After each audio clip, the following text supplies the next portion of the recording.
He was just trying to eat in peace. That's all Frank DeWitt wanted. Scrambled eggs, dry toast, and a mug of coffee that didn't taste like gasoline, though he would have taken it either way. The old man walked into Roxy's diner like he had for years, same time, same booth, same routine. Wore that windbreaker he never took off, even in July, and that sun-faded marine cap with threadbare edges and a barely visible emblem, just enough to make some people look away and others smirk like they knew better. Frank didn't care much for either.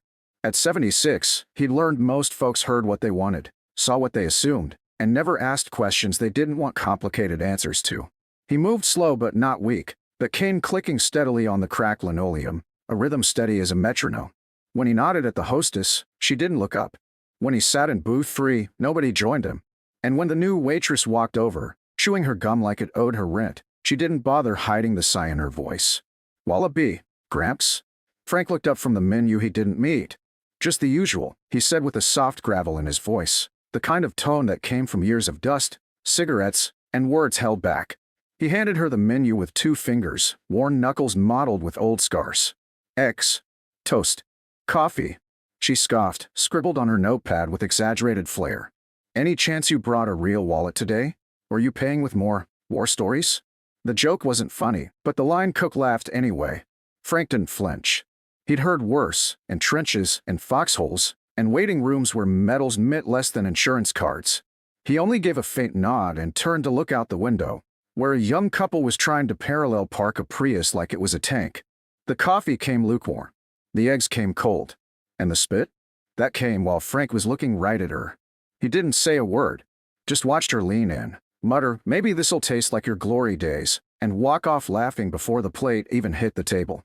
He paused, blinked once, then picked up the fork, turned it over, and set it down. No drama, no accusations, just stillness.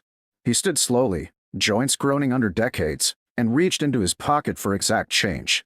Placed it on the table, adjusted the marine cap like he was leaving a funeral, and walked out the door without so much as a backward glance.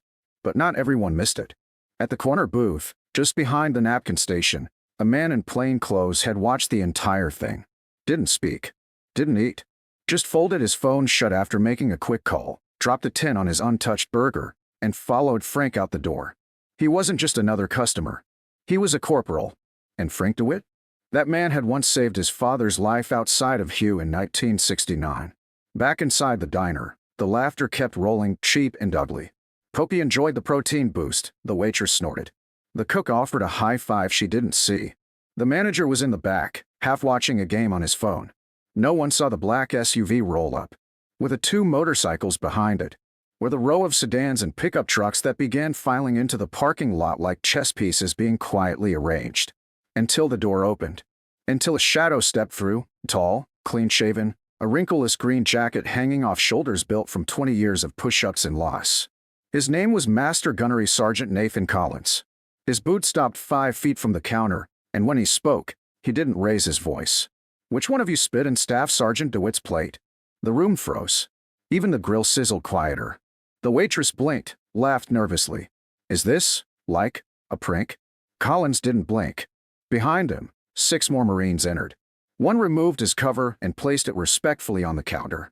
Another began unfolding a laminated photograph of a young Frank, surrounded by Marines in combat gear, crouched over a wounded soldier with a bloodied arm and the words, "Get him home first," handwritten on the bottom.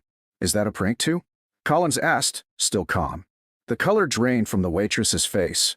By the time the manager stumbled forward, stammering apologies, the booth where Frank had sat had already been cleared. One of the Marines took off his jacket and laid it on the seat. Another pulled a coin from his pocket and pressed it gently into the wood grain. And the sergeant said, "We don't come to fight. We come to remind you who eats here." 20 minutes after Frank had left in silence, the entire diner had been transformed into something reverent. The smirks were gone. The cook had vanished into the walk-in. And outside, more vehicles were pulling in. Veterans. Active duty. Reserve. A few locals who'd heard the story already and showed up wearing flags on their sleeves.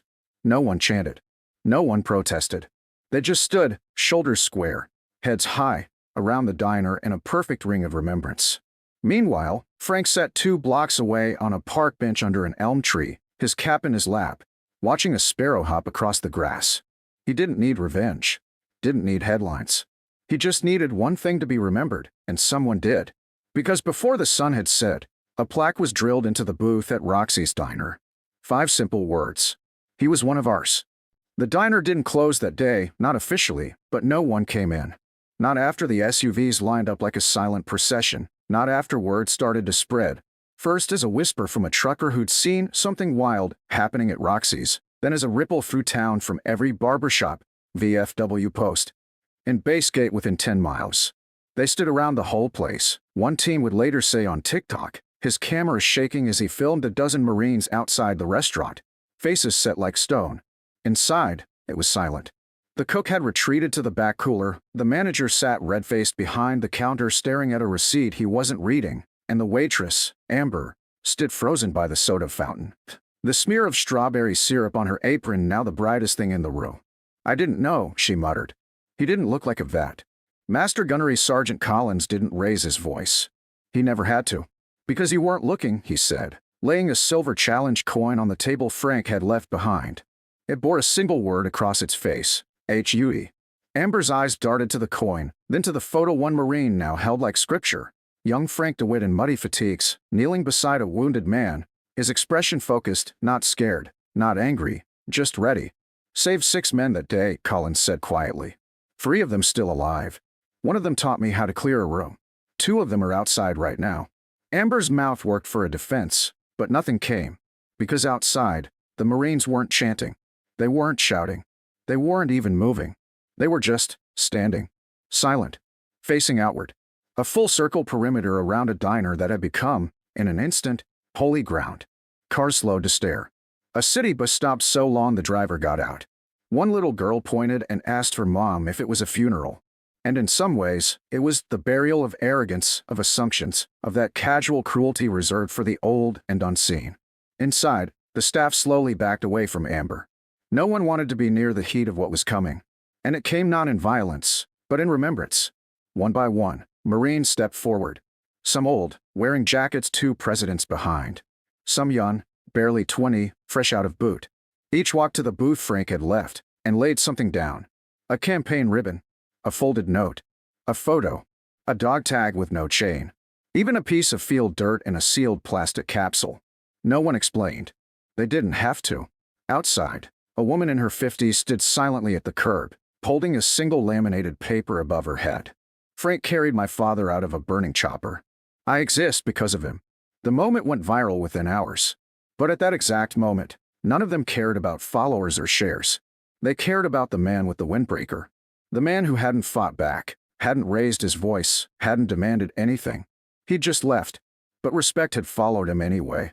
2 blocks away, Frank was still on that park bench, sipping lukewarm coffee from a styrofoam cup he got from the gas station.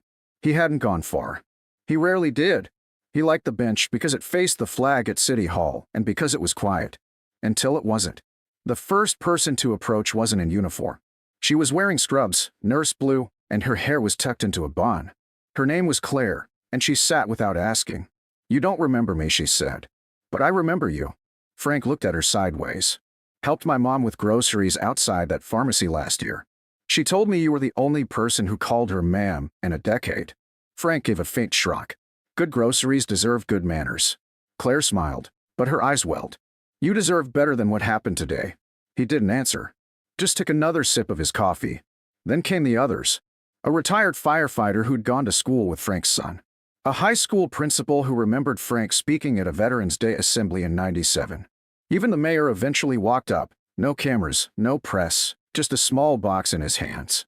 Inside was a city medallion and a handwritten note, for the man who served even when no one noticed. Frank looked at it for a long moment. "That's a lot for a breakfast I didn't eat," he said softly. But the mayor shook his head. "It's not for breakfast. It's for everything after." At the diner, someone finally took down the Daily Specials sign and replaced it with a message scrawled in dry erase marker.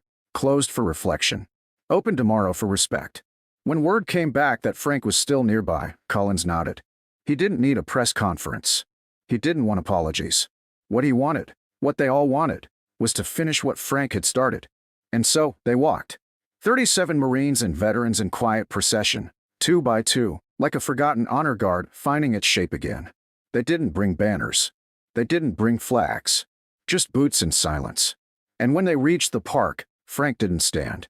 Didn't salute. He just watched them, one hand resting on his cane, the other still holding his cup. "You came," he said. Collins knelt slightly to meet his eye. "You carried us," he replied. "This is us carrying it back."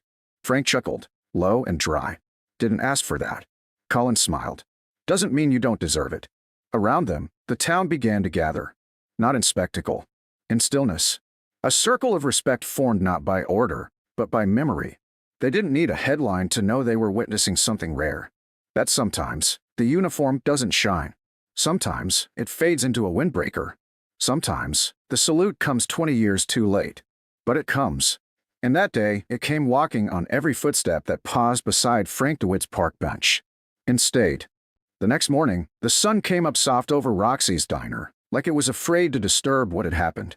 The smell of burnt coffee was still the same, the neon sign still flickered with its usual defiance, but everything else felt different. A new plaque was screwed into the wood grain of Booth 3, DeWitt Table, reserved for service. No fanfare. No ceremony. Just 2 screws and 5 words that turned a place of mockery into a monument. The Marines had cleared out by dawn. No mess, no shouting, no lingering bravado. They'd left the same way they came, quietly, on mission, with boots that didn't need applause. But the impact didn't leave with them. It stayed in the way customers paused before sitting down. In the way the Waitress station stayed unusually silent. In the way the owner himself, a man who'd once said, "Vets don't tip," now wore a lapel pin shaped like the Marine emblem and poured coffee with both hands. But Frank didn't come back that day, or the next, or the one after. He had nothing to prove. For Frank DeWitt, that park bench had become a new kind of watch post, a place to sit, reflect, and listen. Because now, people sat beside him. Not out of pity, but out of respect. Teenagers on their lunch break. A retired Air Force mechanic with a limp that mirrored Frank's. Even a young waitress from another diner 2 towns over, who sat, handed him a small envelope with a handwritten apology inside, and cried without saying a word. Frank said little in return. Just listened. Nodded. Occasionally offered one of his butterscotch candies from the little tin he always kept in his coat. It wasn't until a week later that a single envelope appeared on the counter at Roxy's, left by someone no one saw come in or leave. It was addressed to the table I left behind. Inside, a folded photo, Frank as a young man, surrounded by his squad, one arm around a grinning kid from Kentucky, the other holding up a sign that read, "One day, this story will be worth telling." Beneath the photo, just one sentence, handwritten in a firm, looping script. "Thanks for telling it." That day, the story hit the front page of the town paper, then the regional wire, then national TV. But by then, Frank had already packed up his things. He wasn't the type to linger in legacy. He left the park bench with a note, post-covered. Time to move on. No one knew exactly where he went. Some said he'd gone to visit the wall in D.C., others said he was traveling to meet the families of the men he'd served with. But the truth was quieter. He just wanted to be where he could walk without being saluted, where being Frank meant more than staff sergeant. But even in his absence, his presence remained. Because stories like his don't end. They settle. Like dust on boots. Like folded flags on fireplace mantels. Like silence at dinner tables where names are still spoken in the present tense. Roxy's kept that booth open. Always. No one sat there without asking. And every Veterans Day, a hot plate of scrambled eggs, toast, and black coffee is placed there at 8 a.m. sharp, paid for by the city, served by the mayor, untouched by anyone.